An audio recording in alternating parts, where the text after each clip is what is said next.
Roger the Dog Trainer. Today we're going to go over the E-collar.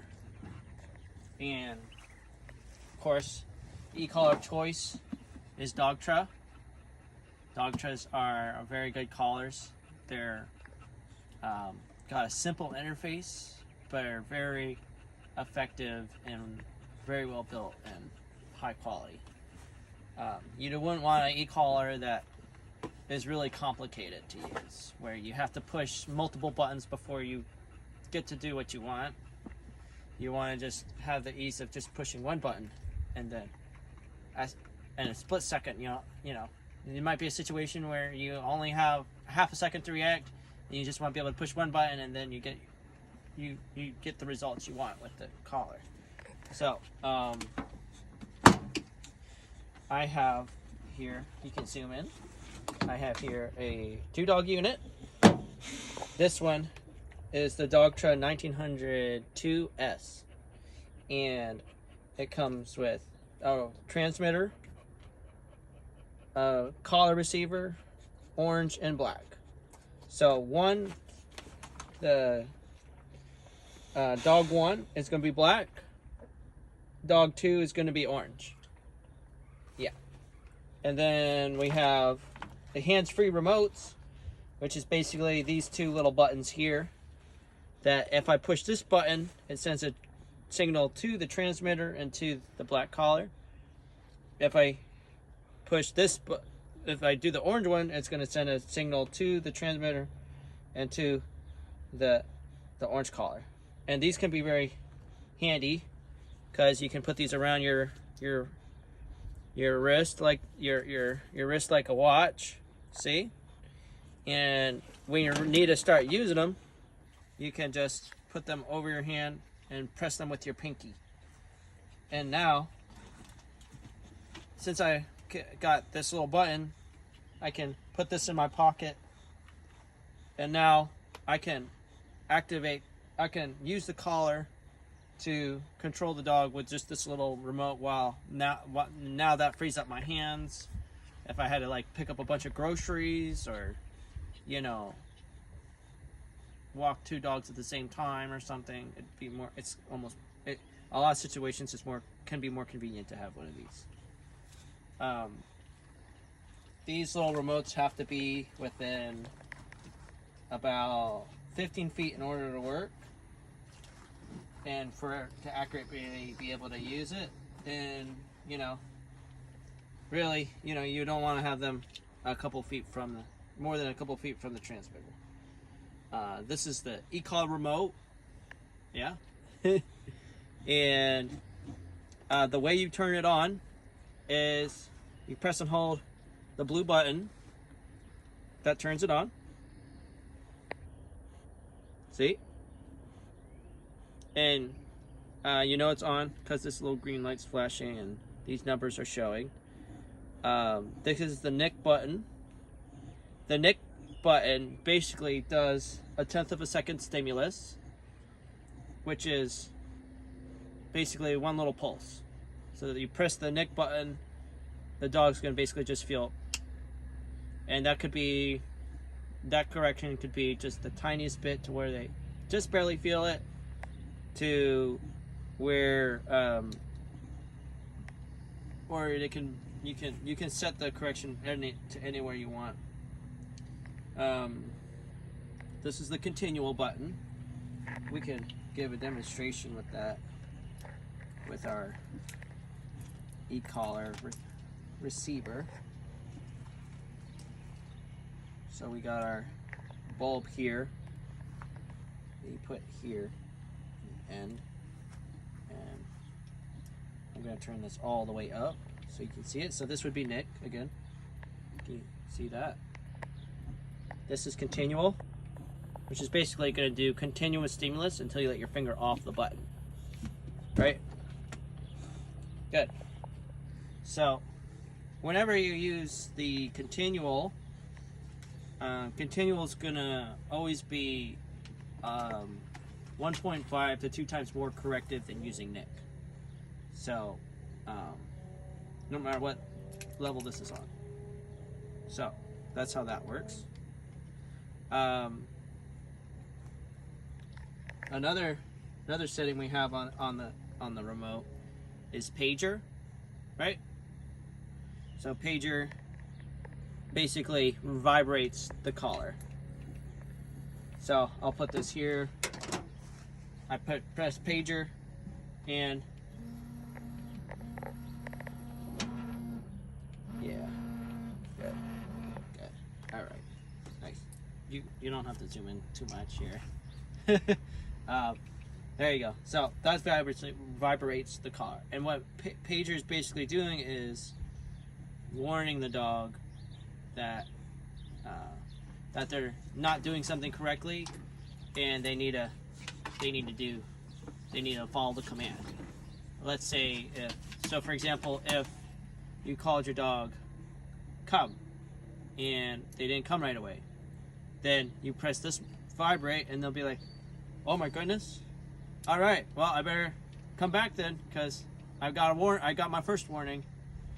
Now the way they respond to the vibrate is based off of their last 4 or 5 corrections they've gotten on the E-collar. So again, what the E-collar does is sends a signal to it. You press this button, it does an electric correction, and you know, when if their last 5 corrections were very light, then when you do the vibrate, they're not really, they'll feel the vibrate, but they won't, they'll anticipate that the next correction is going to be like a light correction, because that's all they've gotten up to now. So they won't really be as sensitive to it or responsive to it. Now if their last 5 corrections were a high correction, to where they yelped or they jumped or had a strong reaction, then when you hit vibrate, they're gonna anticipate the next correction is gonna be high. Now with boost, we got another setting here, which is boost. So can you zoom in on that? So what boost does is it's continual plus whatever you set boost to. So if I want to, basically boost is like whatever this is set to, which let's say is 30, I'll put 34. If I hit boost now, instead of getting continual on 34, it's now getting continual on let's see, continual on 52. You see? So that's 32 plus 20 is 52. Now that will be the same if I go to like 50 plus 20 is 70. So now the correction is much more severe, much higher. And so you can zoom out. And so now that can be very helpful in very fast situations, like if I'm walking the dog and the dog lunges all of a sudden. We don't want to have to spend 5 seconds calibrating our E-collar to do a higher correction, because the dog is doing unwanted behavior. In this situation, the dog's very pumped up and wants to lunge, so if we hit continual, it probably is not going to be a high enough correction. And if we hit the boost, then now we got a high enough correction really quick. But just dogs misbehaving, hit boost, there you go.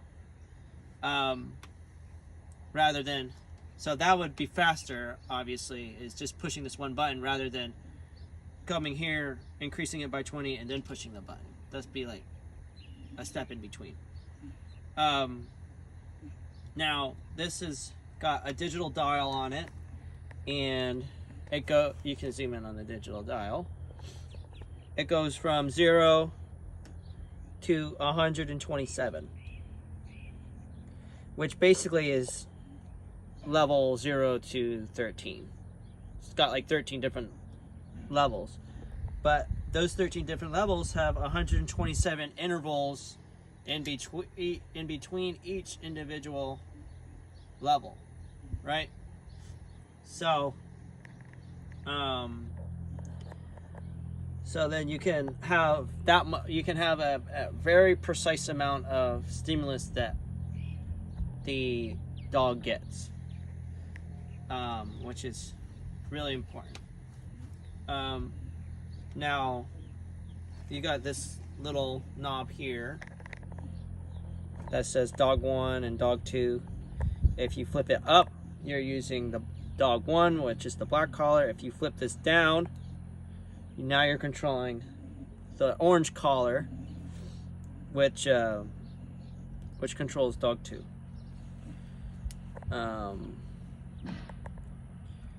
So let's see. So that pretty much goes over the remote. Now with the collar, the way we're putting it on is we put it over the dog's head like this, and then, you know, just thread it through here. And if we want to turn the collar on, there's this blue button right here on the collar. So if we press and hold that blue button, it's going to turn the collar on here, and then if we want to turn it off, it'll turn red, and now it's completely off. There are different contact points on the collar. You've got, we can see the comparison here, where we got, here we go. We got one collar with long probes. This one's going to be, the black one's going to be good for dogs with longer, much more firm, longer coats. So the probes can get through all that hair. This one's going to be standard, which should be just fine for your boxers that are, you know, don't have very short hair. Yeah. Other things are how to charge your e-collar remotes. Is they've got this little flap here where you can pull this up, and that's where your charger is. Your e-collars also have that as well, like that. And this little flap here is really just to prevent dirt and grime and all that stuff from getting into here. It's not, if water gets in there, it's perfectly fine because these e-collars are completely waterproof. So you can take your dog into the ocean and the surf, and the collar will function just fine and be completely water sealed. So if you want to charge it, you just take your e-collar thing, and then you plug it in the wall and charges just fine. Other little features of this collar are, if you push the blue button, right, then it does a lock mode, which basically locks the dial so that even if you, can you zoom in on there? Yeah. Even if I adjust it, it's going to stay at 23, I believe. Yeah. So, and then if I want to turn it off, I just push this button here, and that turns the lock mode off, and now it's at what the dial is set at. Okay, good. So, when we have the e-collar and we're using it on the dog, what we do is we find exactly where they're feeling it at, and that could depend on the connectivity of the collar, which we'll get into here soon.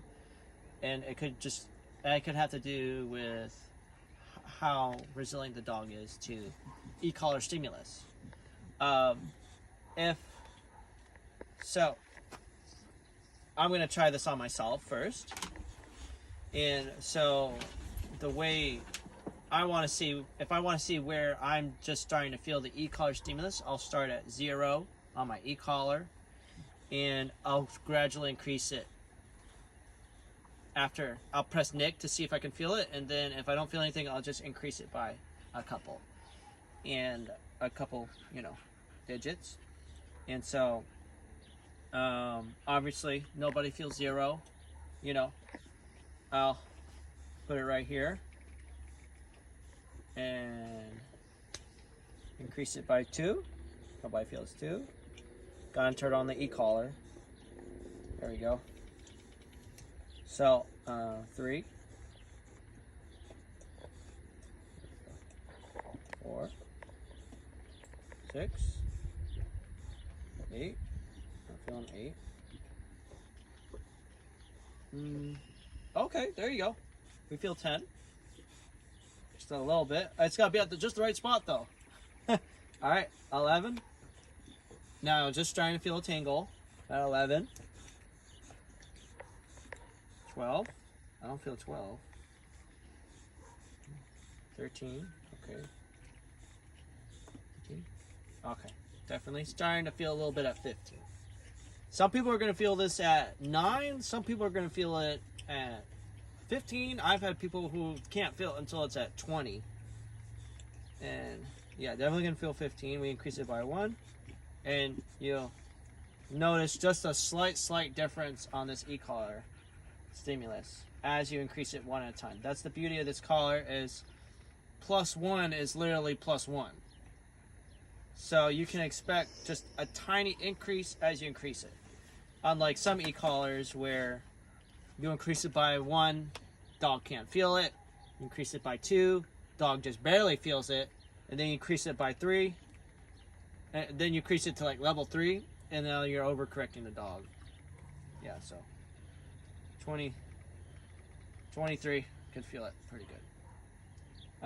And that's really what we're doing with the dog when we first put it on him. We want to see where the dog's feeling it at. Let's say they just start feeling it at like 6:15, right? Bree here actually will feel it at about 10. And then, so we know, okay, Bree's feeling at 10. Let's add 5 or 8, And then when we push the button, she feels it. She notices it, but it's not stressing her out. It's not really correcting her a whole lot.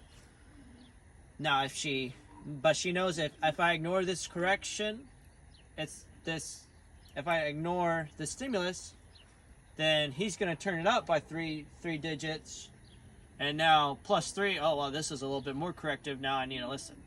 So that could literally look like the dog walking beside you on the road, and now you hit the nick button for them to, because they're walking too far ahead of you. You hit the nick button, now they correct themselves and walk closer.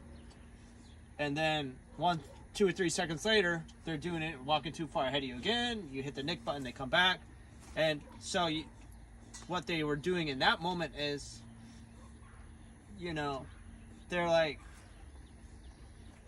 they're getting corrected, and then they come back, but they're not respecting the last correction they got, so they just repeat on doing the same sloppy pattern. So rather than continue that through the whole walk, each time they start walking too far ahead of you and doing that, I'm going to increase it by 3. And then we get to a point where they're just like, you know what, no, I'm not going to walk too far ahead anymore. I'm going to stay right next to the owner. So they walk too far. So if they're not respecting or responding to the nick correction, then we can just increase it by a little bit each to kind of get them to sharpen up. So we know how to. So when we put the collar on the dog, we want to know what the setting needs to be at. So if the collar has a good connectivity, then, like say Bree, we put the collar on Bree. If it has a good connectivity, then we can set this at 15, which is the lowest we can set it to where she'll feel it. Now, if the collar has poor connectivity,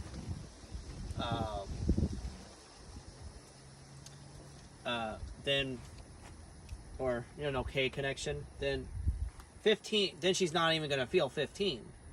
And so if the connectivity isn't good, and this is also going to apply to mainly to dogs with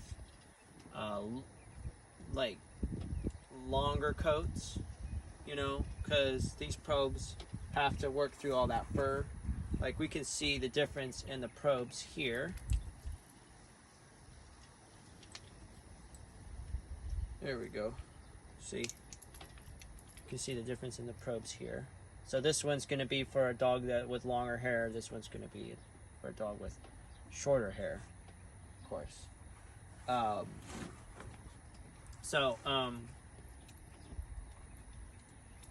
see.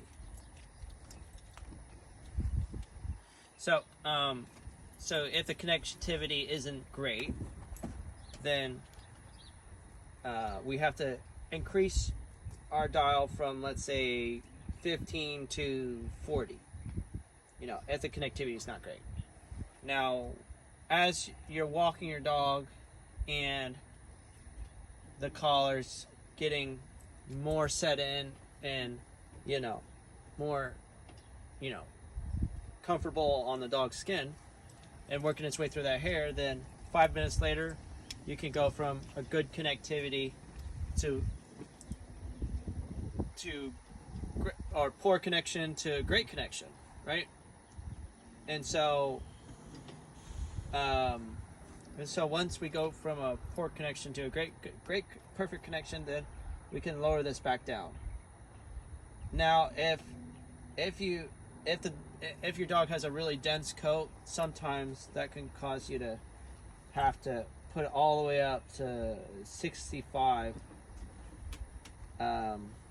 when the collar has a really bad connection.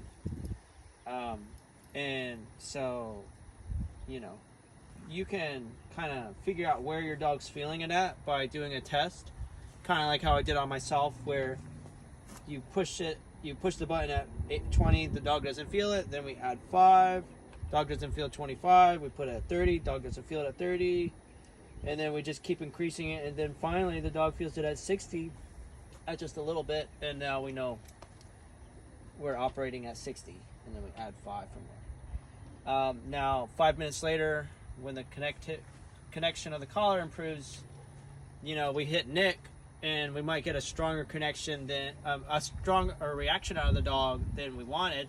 We want to make sure that if the collar has a very poor connection, we're only using Nick, because if we use continual at 65 and suddenly we go from a poor connection to a good connection, then we're going to get too strong a reaction out of the dog, and the dog's going to get overcorrected. So if you're operating at 65 up here, just only use Nick. So when you're out there and you hit the Nick button on 65 and you're getting a stronger, like the dog's having a jolt reaction, or whoa, then the collar's having a better connection, and we can turn this back down to 40, or we can turn it back down to 20, because now the collar's having a better connection. If the dog has a really strong reaction when you hit the Nick button, then it's not that big of a deal, because you corrected them when they needed to be corrected, so they just got a stronger message than intended, and so now we just turn it back down to where we're correcting them at just enough level. Now, when you put the collar on the dog, you don't want to put the collar on too loosely, because if the collar's on too loose, the dog can scratch at it. Dog's running around. It can bounce all over the place, you know. And so every time this collar shifts and moves on the dog, it's going to reset that connectivity. So that connectivity is going to go from it's going to go from poor to good to bad to terrible. So if we put it on too loose and it bounces around, then then the connectivity is going to be bad. So we want to make sure it's on nice and snug on the dog. Snug enough to where it's not like unnecessarily tight, but not so loose that it can shift around. So we want it on, you know, it's definitely, it might feel like it's on tight, but you just want to make sure that's on the dog and it's not, and you know, it's not sliding around. So, you know, like that. When you put the collar on the dog, you want to either put it, you know, this is the dog's head. We want to either have it here or here on the opposite side. We don't need to put it like on the trachea because that's going to be not a necessary spot to put it. We want to put it on the side where there's all that muscle. We don't have to put it, you could technically put it up here, but it'll have a tendency to move and shift and slide down. If we put it on the very back of the neck, then it's still going to have that tendency. So, if this is on your dog and they run into the water, it's okay because this is 100% waterproof. But because the dog's coat is saturated and soggy, then the collar, it won't amplify and give a higher correction.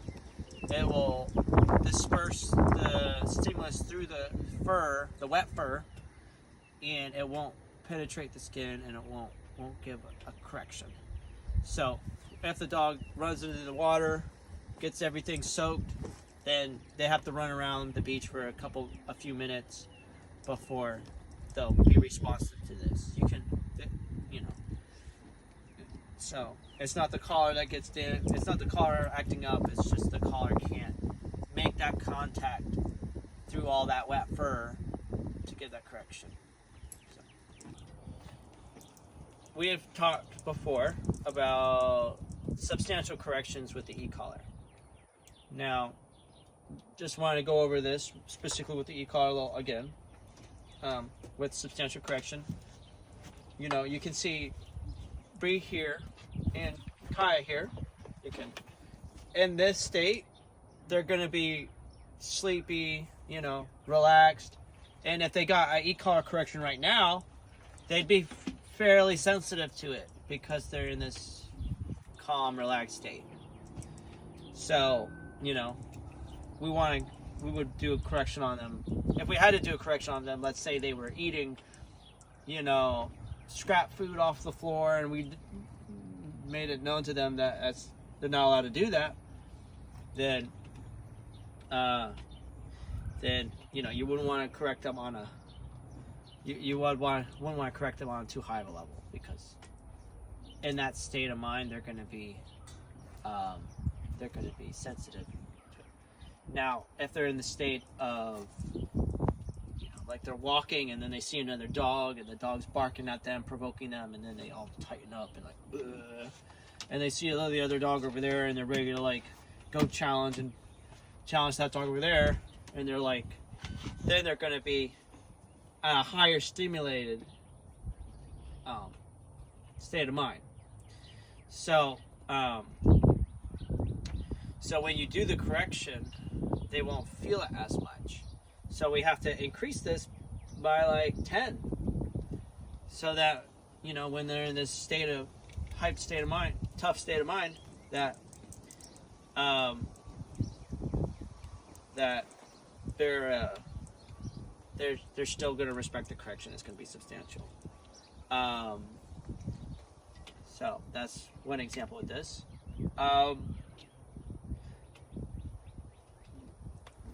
So when you want, there's going to be some situations when you don't want to use the E-collar. They say when, let's say, two dogs are having a fight, right?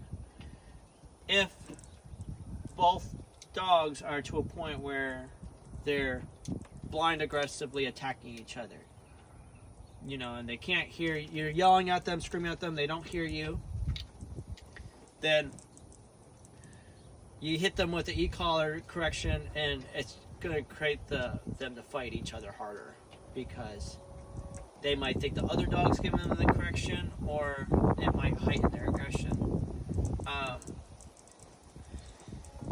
Now, if this dog is bullying this dog, and this dog's trying to run away and avoid the conflict, then we can definitely correct this dog off of this dog, you know, to get them to leave this dog alone. This dog's not going to get more aggressive towards this dog for being e-collar corrected for going after this dog, because this dog's trying to run away. So this dog cannot continue the pursuit because he's getting zapped. Now, you know, if two dogs are kind of growling at each other and pushing towards each other, then in this situation it's better to use the pinch collar to kind of separate them. But if they're not in a too heightened of a state yet, then you can just use your verbal command, tell them nope, and hit the neck button, and then this dog backs off. This dog, you know, depending on the situation, backs off as well. Or just says, oh, okay, you left now. It's fine. Here's are some habits that you want to make sure you're doing with your e-collar training so that it doesn't counteract the use of the e-collar. So, for example, when we put the e-collar on the dog for the very first time, they don't necessarily understand that, you know, electrostimulus comes from this device, and, you know, whenever he pushes this button on the collar, it activates the electrostimulus and I get zapped. They don't understand that unless you make it obvious to them, you know, because, you know, they've never felt, when you first put it on, they haven't felt that sensation anywhere else. What we want them to do is to think that when I push this button, you know, or no. So we don't even want them to think that we're pushing a button. We would just want them to think that when we tell them no and point our finger like that, that we have the ability to do a zap, like we're some sort of wizard or something, right? We don't want them to think, you know, we don't want them to think that whenever we put this e-collar on them, then, oh, no, I have to listen because I'm wearing my e-collar. You know, we don't want, you know, just because we put this on them doesn't mean they're going to understand that, you know, that we have control. They might just think that this is just a normal collar, right? So, same with this. So they see this, they might just think that's just something that goes in your pocket and who cares. They don't understand that this remote controls the dog. It controls them. So, good things to do, make sure you're doing, is that when you put this collar on the dog, you want to wait at least 5 to 10 minutes before you start using it, so that the dog doesn't associate you putting them under control with this collar. Things that bad things you can do with these collars, or ways to make it obvious that the dog is being controlled by the collars, you know, is, let's say you want to go for a walk with your dog outside. So normally you just grab your leash, and the dog sees you grab the leash and they get all excited, like, oh, every time he grabs that leash we go for a walk, right? So you wouldn't want to do that with the e-collar, you know. So we wouldn't want to put an e-collar on the dog and then immediately take him out the door and start using it, because then they think, ooh, they got this special collar that they put on me, and I always act perfect. I'm a good boy whenever I wear it. You know, we don't want them to think about that. We would want to just put this on them, and then they're already wearing it, and then we're going out the door, and then we're having control of the dog. They're not associating putting this collar on them with control. So whenever we put this on, we want them to just think it's a normal collar, not like a special collar. Now with the remote, some people have bragged that when I'm holding that remote, the dog listens to me perfectly, you know, or even if I look at the remote and start reaching for it, the dog will start listening it perfectly, you know, and that's kind of counterproductive, because we want the dog to be listening that way, whether we're holding the remote or not. We don't want to be like, ooh, I'm grabbing the remote. Hey, you see that? Oh, you better start listening. Oh, now I have it, and now you're listening good now, huh? We don't want to do that. We just want to be like, no. And then the dog is like, wow, okay. You have control. If, let's say the dog's barking at the mailman, and we tell him no, we wouldn't want to be like, no, quiet, and the dog, and then, you know, let's say the dog ignores us, and then we tell him again, no, be quiet. The dog ignores us again, and then we grab the remote, and now he's like, no, be quiet, and then the dog stops barking. That would be another bad habit. You know, ideally what we want to do is, okay, dog's barking at the mailman through the window. We want to grab this remote and already have it in our hand, and now we tell them no, right? And the dog ignores us, then we tell them no and give them a correction. And now this is not being seen by the dog, it's over here behind us, you know, and the dog doesn't make that association. You know, we could technically put this in our pocket and have our little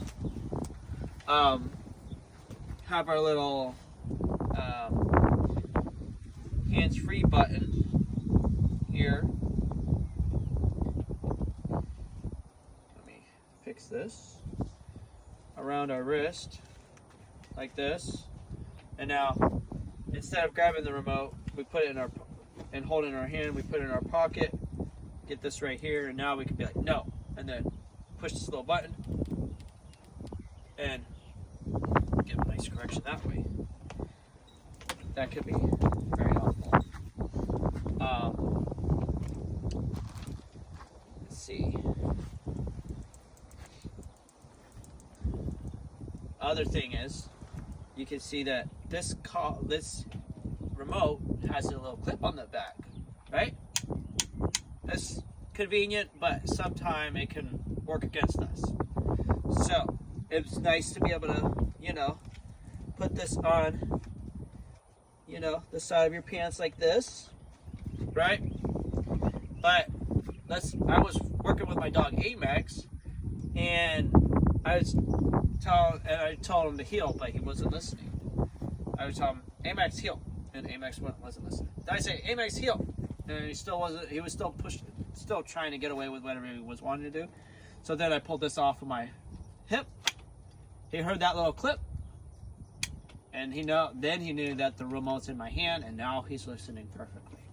So that's, if this clip can be convenient, but it can work against you. So I would just put it in my pocket like this, or, you know, technically do that, but you know, you don't want that clip sound to come off, or you can have it around your neck. But the important thing is we want the dog to believe that we have the power to e-collar correct them with our fingertips or something, you know, with just the word no in our posture. We don't want them to think that these e-collars are what does all that magic. Now you might have the question that, is the dog gonna have to wear these e-collars for the rest of their life? And the answer to that is, they can go without wearing the e-collars eventually, but we want to kind of work our way up to that. So the way we start, when the dog's gotten trained, we're going to work with the dog with a pinch collar on him and the e-collar on. And that way, if we're not quite confident with using our e-collar yet, we still really know how to use the pinch collar very well. You know, and there's some situations where using the pinch collar is going to be better than using the e-collar. You know, let's say we have to maneuver the dog around a corner or something. We don't want to do that using an e-collar. We want to do it with the pinch collar, you know. Or if we have to pull the dog, you know, it's better that they're on a pinch collar when you pull on them with e-collar. Now, if we're doing obedience commands like heel, sit, lie down, then the e-collar would be good.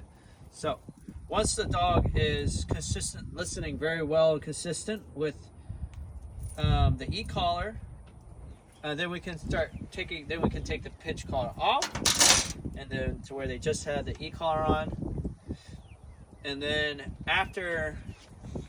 once you work them with just the e-collar, and you're only having to give them a correction once every, you know, once a day, once every, well, no, not once a day, like once a week, once every month, you know, once every 2 months, you know, and they're listening good and consistently like that, then you can take it off. And you could take it off in certain situations, not like in risky situations, because this, you know, this is going to be more of a situation where you're going to want to have it and not need it than need it and not have it. Another helpful thing is when you put this on the dog, they can wear it from the morning when you wake up, when you take it off the charger and wake up, all the way to the end of the day where you're about to go to bed. Then you can take it off and you know, put it on the charger. So these collars are perfectly safe for them to wear it all day. You know, of course, you won't want to leave it on for more than 1 day straight, because then they can get, if your dog has sensitive skin, you know, it could cause redness if you leave it on for more than 1 day, like 24 hours. But let's say your dog has a special case where they have sensitive skin, each day you can put it on the left side 1 day, and then the next day you can put it on the right side, and then you could just transition between each side of the neck. All right, so if your dog is in the crate, you want to take them out. It's best to put the e-collar on them first. There we go. Wake up, Bree. Bree. There you go. And then, now that they got the e-collar on, we're not going to be like, yay, I got your e-collar on, because they're going to be like, whoa, you put my e-collar on, now we get excited, and this is meaningful? Like, no, we just, you know, don't make a big deal out of it. And again, if you put the e-collar on them, don't take them out right away. If they're in the crate, let them be in the crate for another 5 minutes before you take them out, since they just got their e-collar on. But for the demonstration of this video, we won't wait 5 minutes, we'll go right to it. So I'm gonna put the pinch collar on her, because when we're, let's say, going for a walk through the neighborhood and we're doing our obedience, or we're having a guest come over to the house, we're gonna wanna put both the e-collar and the pinch collar on her. So we got, go Bree. Alright, so let's go, Bree. Nice. Come on, Bree. Good girl. Alright. So we'll go over here. Good job. So since we freeze it, so since we just put this on her, you can see this is way too loose. You see, this isn't even really making contact. We can slide this around. So let's go ahead and tighten that. It's about here. And so, come here, girl. Can you see it? Good. So you want to have it tight enough to where you can just fit your fingers, 2 fingers underneath there. This is actually probably a little unnecessarily tight, so I'm gonna loosen this by 2. And now, about right here, I can get 4 fingers just snug under there. So this is good. And so again, it's not so tight where it's unnecessarily tight, but if I move this around, you see, it's basically moving with the skin. It's not dragging against the skin. See? So we might be able to actually loosen it by 1, but that might, you see, even if we loosen it by 1, we can see, yeah, that's not bad.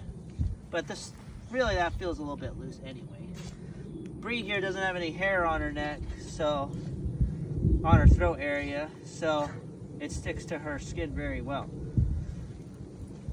Come here, Bree. Good job. Can you sit? All right. So, when we first put this on her, we want to see where she's feeling it at. So, when we do this, we're gonna put this all. I'm gonna put this all the way down to about 5, right? And when we hit the nick button to test to see if she's feeling it or not, we're gonna look for signs on her. We're gonna look for signs like her blinking, her looking towards the direction of the remote. She doesn't necessarily know that the stimulus is coming from the collar, you know, the receiver, but she might be just looking in the direction of the electric stimulus.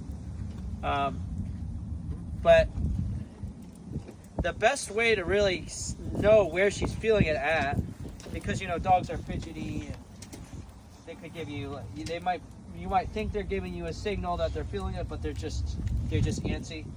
But the best way to really know where they're feeling it at is you'll see an involuntary twitch on their side of their skin, and it's not, they feel it, it's not really hurting or correcting them, but it's just a twitch of the muscle. So you'll see that here. So lie down. Oh, okay. You want to stand? All right. But we'll put this at 5. And so let's see. So Bree is not feeling it at 5. No. So we're going to increase this to 8. Bree is not feeling anything at 8, I believe. Not seeing any twitch. About 12. Maybe. Yeah. See, she has how she kind of looked in that direction. Yep. See, she kind of turning her head. I think Bree's feeling it at just a slight tingle right there, I think. Put this to 15. Yeah, I think she's starting to feel annoyed by that. See? So, and then she's itching. That's another good sign that she's feeling it. Let's see if we can show you. Here's a great example with Anubis of looking for the twitch to test the connectivity of the gear. Twitch on the side.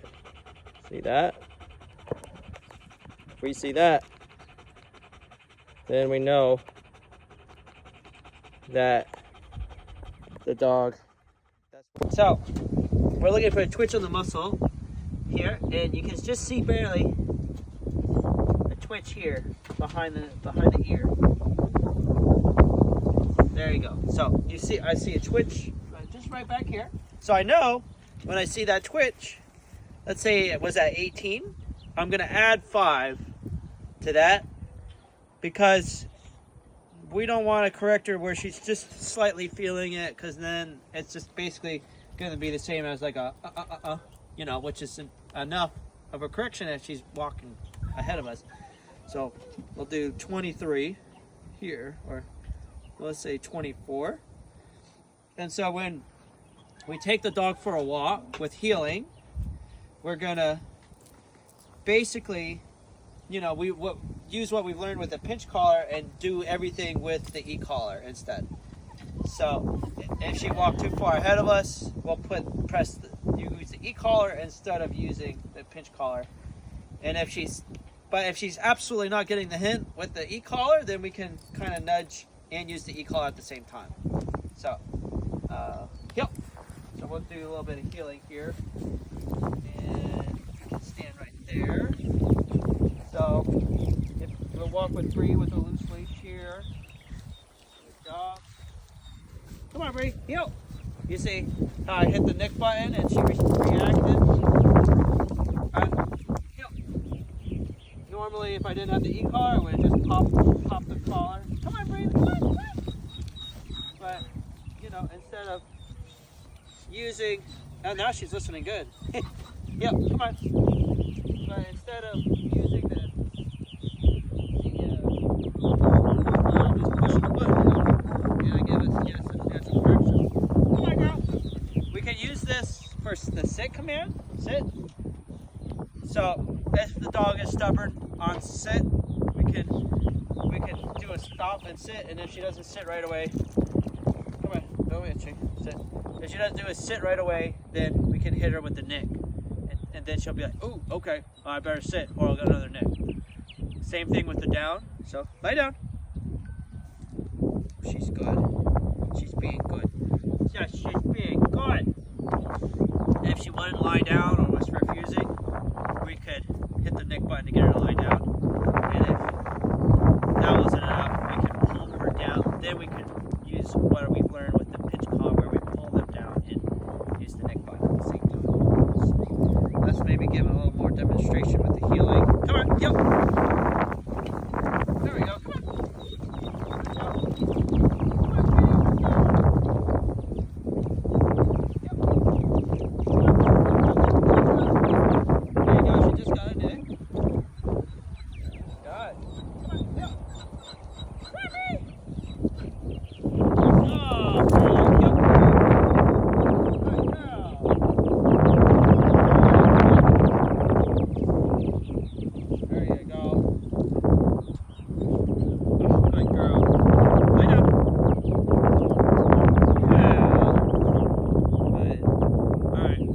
So when you're using the e-collar, you want to make sure you're holding the remote properly.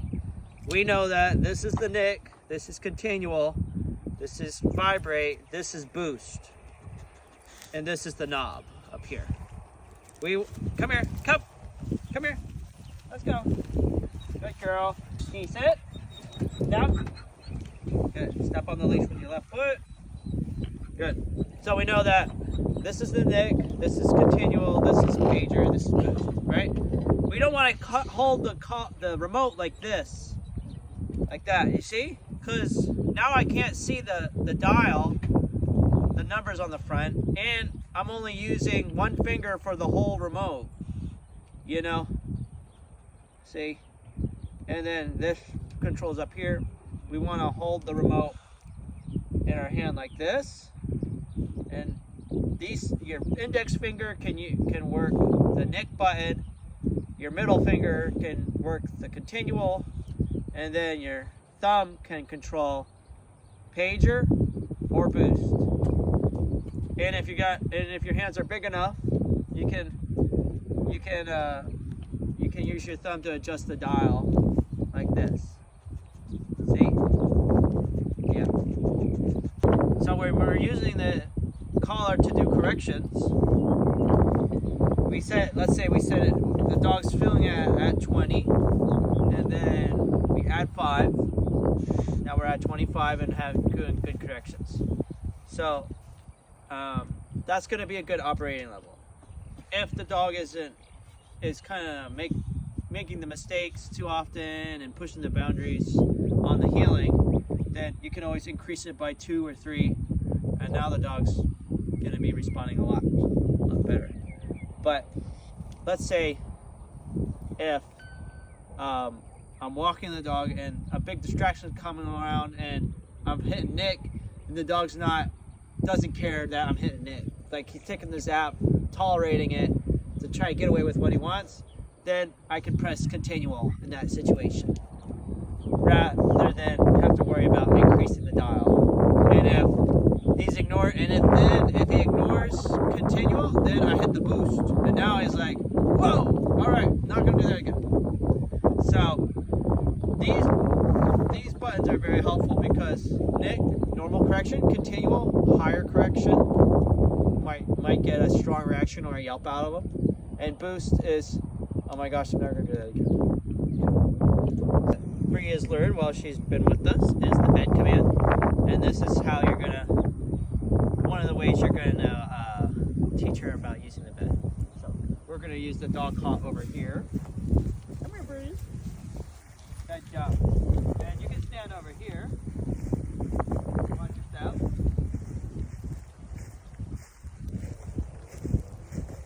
Yeah, very good.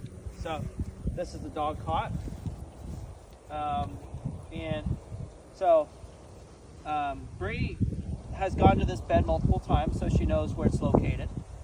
But when you want her to do this command, you want to start up close, especially if it's a new spot, new bed, and then you start working your way, getting her to do it at a further distance away.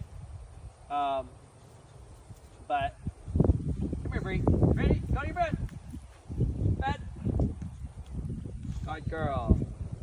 Now, bed means go over there on the mat, lie down, and stay. So that also involves leaving me saying, leave my side, go over there on the bed and lie down, even if I'm halfway across the house.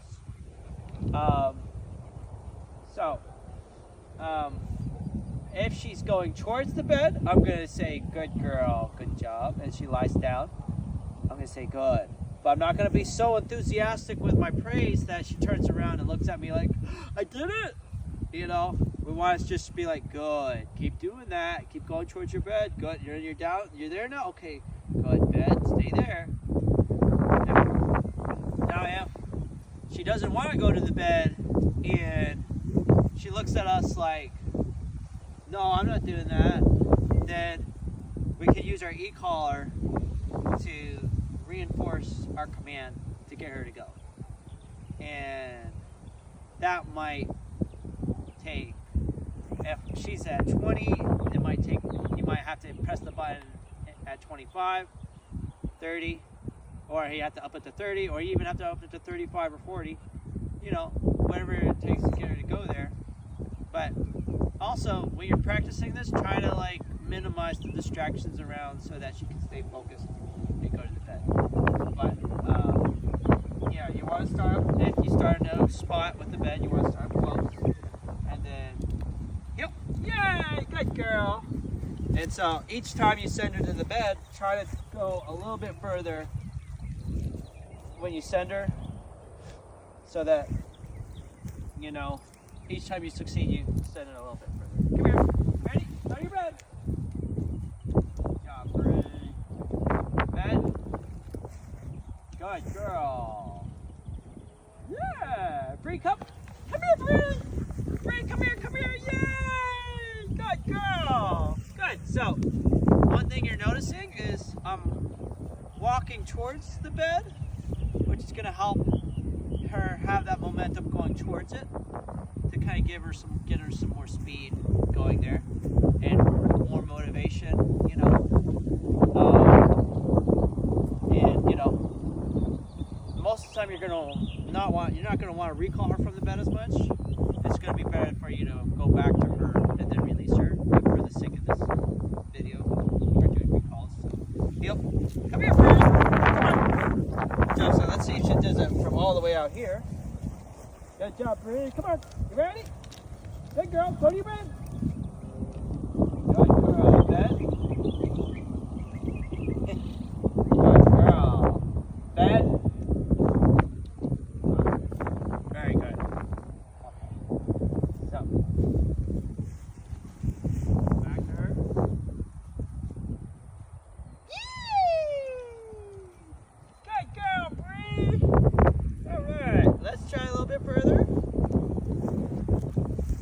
Let's see how far you can go, Bree. This is about as far as she's gone. About all the way out to here. Can you do it, Bree? All right, come on. Ready? Go to your bed. No, go to your bed. So I'm gonna put this at 20. Go to your bed. Bed. Good. She got a couple nicks there for not listening, but then she knew I meant business and that I was having control of her. Perfect. Go to your bed. Good. Nice. So right there you saw, I told her to go there. She lied down and be like, I don't want to. And then I gave her a correction on 20.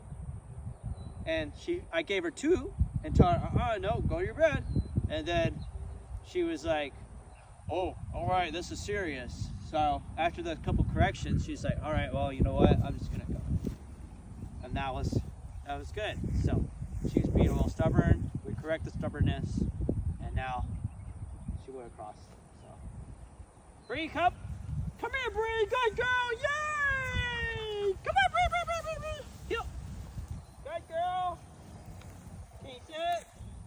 Oh, good job,